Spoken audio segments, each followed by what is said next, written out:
Bien, hoy vamos a ver una pregunta que fue parte de las preguntas de Google al contratar a sus empleados y consiste en contestar de cuántas formas se puede subir una escalera, teniendo dos reglas. Si tenemos una escalera, podemos dar un paso o podemos subir dos escalones en un solo paso, un escalón o dos escalones. Entonces, dado el número de escalones, de cuántas formas se puede subir esa escalera. Entonces, este problema yo traté de resolverlo en su momento y el secreto para resolverlo está en analizar en un monto pequeño cuántas formas existen. Por ejemplo, si no hay escalones, solo hay una forma de subir 0 escalones. Si hay un escalón, solo hay una forma de subir un escalón. Si hay dos escalones, hay una y dos formas de subir dos escalones. Ahora, si hay tres escalones, hay una, dos y tres formas de subir tres escalones. Entonces tenemos 1, 2, 3. Si probamos con 4 escalones, vamos a notar que sigue una secuencia. Hay una forma, dos formas,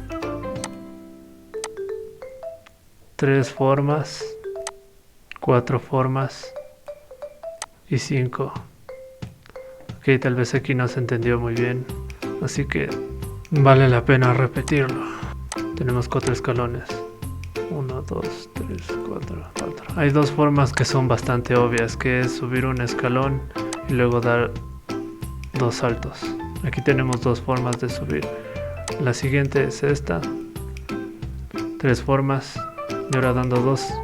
Y luego 1, 1. Y aquí 1, 1 y luego 2.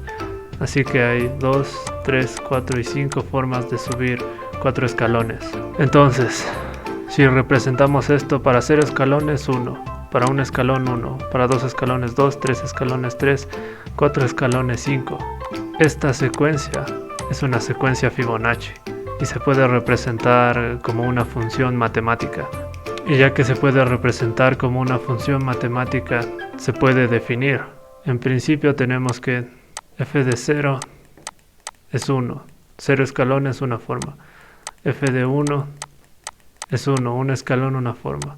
F de 2 es 2, f de 3 es 3 y f de 4 es igual a 5. ¿Por qué queremos representarles como funciones? Porque de esa forma se puede aplicar programación dinámica, que es el tema de hoy.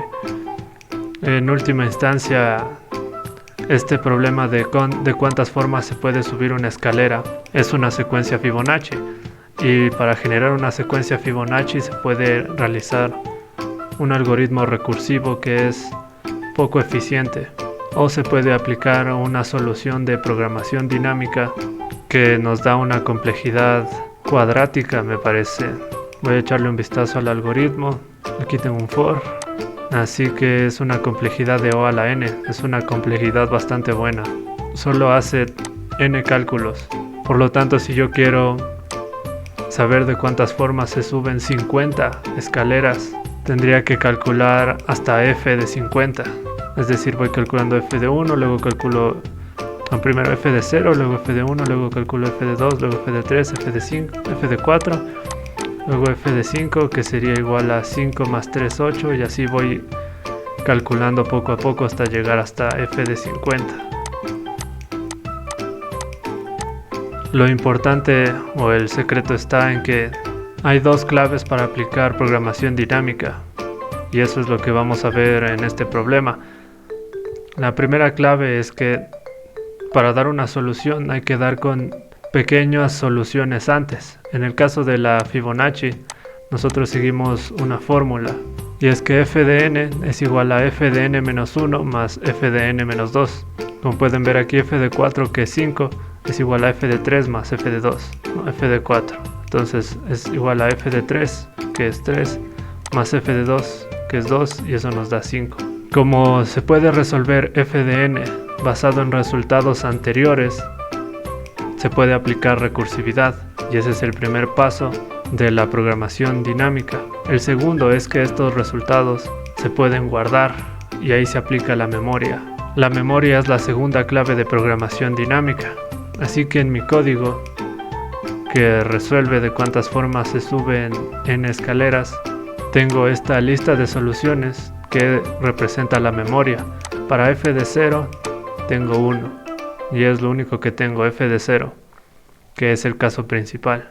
Aquí en pasos 2 es porque esta fórmula se puede generalizar, es decir, en nuestro ejemplo, cuando yo subo escaleras solo puedo dar un paso o dos pasos, pero también puedo dar 3 pasos y eso se puede generalizar.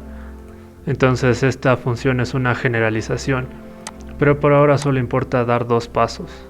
Entonces tengo un range, que significa que vamos a ir repitiendo el cálculo hasta llegar a donde quiero. N más 1, ya que range no toma en cuenta el último, por lo tanto si pido 50 pasos, tengo que pedirle como límite 51, ya que no llega a 51 el range. Tengo N1, que implica que es f de n menos 1, y esto es f de n menos 3.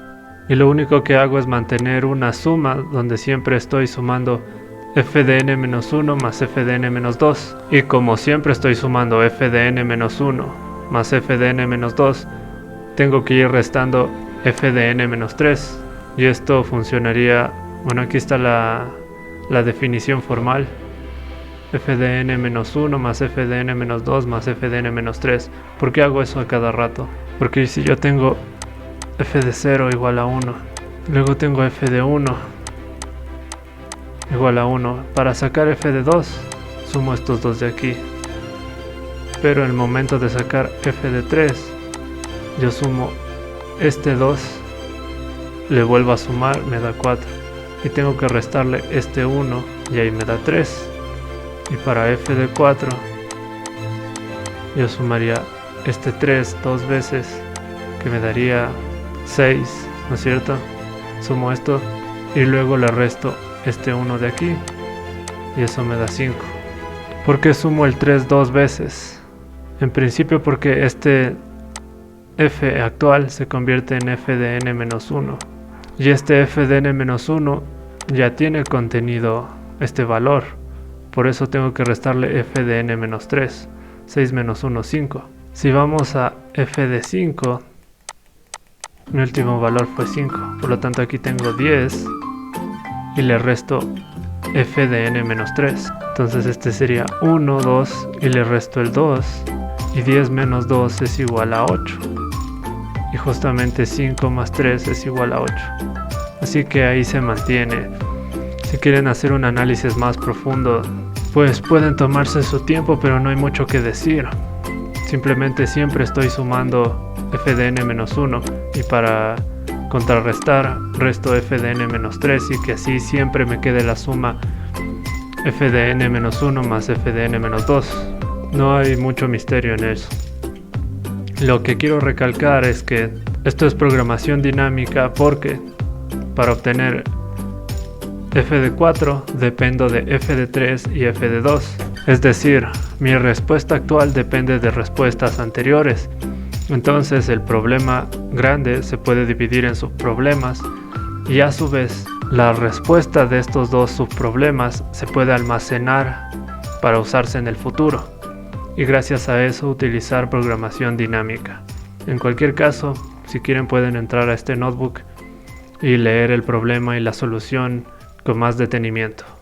Gracias.